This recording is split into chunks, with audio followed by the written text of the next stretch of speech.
Assalamualaikum warahmatullahi wabarakatuh. Perkenalkan, nama saya Dimas Maulana, NIM U20193047. Pada kesempatan kali ini, saya ditugaskan untuk membuat video mengenai salah satu materi dari ilmu aswad. Materi ini diampu oleh dosen saya yang bernama Ustazah Eni Zulfa Hidayah. Pada pembahasan kali ini, saya memilih huruf Arab menurut Imam Sibawayh. Sebelum melangkah jauh pada pembahasan, saya akan membahas sedikit mengenai biografi dari Imam Sibawayh. Imam Sibawayh memiliki nama lengkap Amru bin Usman bin Kanbar. Adapun lakop Sibawayh merupakan nama yang disematkan padanya dari bahasa Persia yang memiliki arti sib berarti buah apel dan wah bau wangi. Jika diartikan maka berbunyi wangi buah apel. Namun ada yang menyatakan bahwasanya lakop Sibawayh ini merupakan lakop yang disematkan karena pipi beliau yang mirip dengan buah apel. Para sejarawan berbeda pendapat mengenai kapan beliau dilahirkan. Ada yang berpendapat bahwasanya Imam Sibawayh dilahirkan pada tahun 148 Hijriah bertepatan dengan tahun 765 Masehi. Tapi yang pasti, Imam Sibawayh lahir di kota Al-Baida, sebuah kota di bagian Kekaisaran Persia. Walaupun lahir di Persia, beliau, Imam Sibawayh, tumbuh besar di Basrah, Irak. Pada awal menuntut ilmu, Imam Sibawayh mendatangi sebuah majelis hadis yang diasuh oleh imam besar yang bernama Hamad bin Salama Al-Basri. Hingga suatu saat, Imam Sibawayh menyanggah dan mengkritik sebuah hadis yang disampaikan gurunya dari sisi kaidah bahasa. Namun, sanggahan dari Imam Sibawayh ternyata salah, hingga membuat gurunya marah dan berkata kepada Sibawayh, "Wahai Sibawayh, kamu salah besar. Itu bukan seperti yang kamu kira." Lantas Imam Sibawayh berkata pada dirinya, "Sungguh aku akan belajar sebuah ilmu yang dengannya aku tidak akan salah."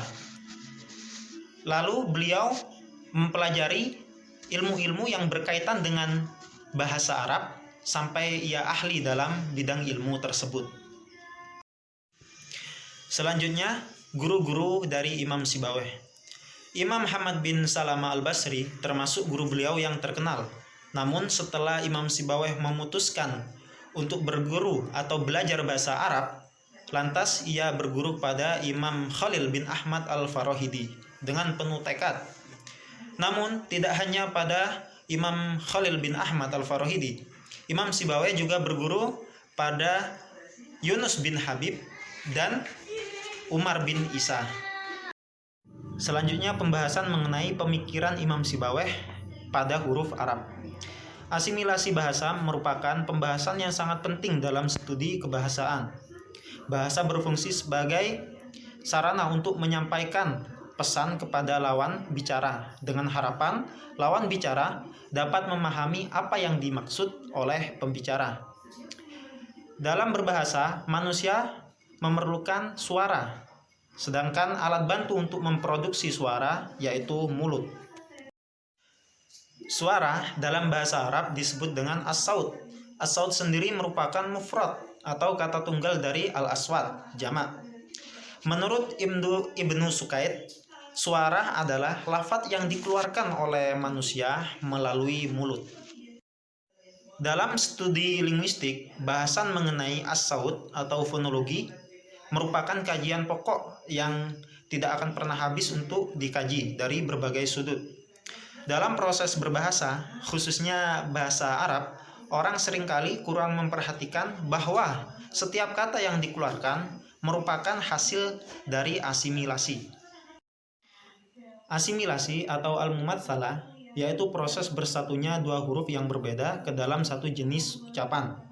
Maka setiap sesuatu yang memiliki kemiripan baik dalam hal makhraj maupun sifatnya, jika dua hal tersebut diucapkan dalam waktu yang sama, berarti mengalami proses asimilasi.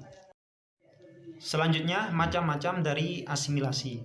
Macam-macam dari asimilasi: 1. Asimilasi progresif. 2. Asimilasi regresif. 3. Asimilasi berdekatan. 4. Asimilasi berjauhan. 5. Asimilasi sebagian. Dan yang terakhir, ke-6, asimilasi sempurna. Dalam kitabnya, Imam Sibawayh tidak menyebutkan secara jelas mengenai istilah asimilasi sebagaimana yang telah dipaparkannya.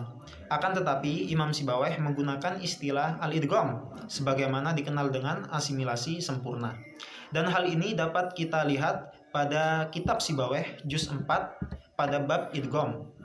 Idgham merupakan proses peluburan huruf ke huruf yang lain yang memiliki jenis yang sama dengan maksud untuk mempermudah pengucapan dan untuk mempermudah penyampaian tujuan kata. Mungkin hanya ini yang bisa saya sampaikan. Mohon maaf atas segala kekurangan dan kesalahan. Syukran lakum wa akhiran. Assalamualaikum warahmatullahi wabarakatuh.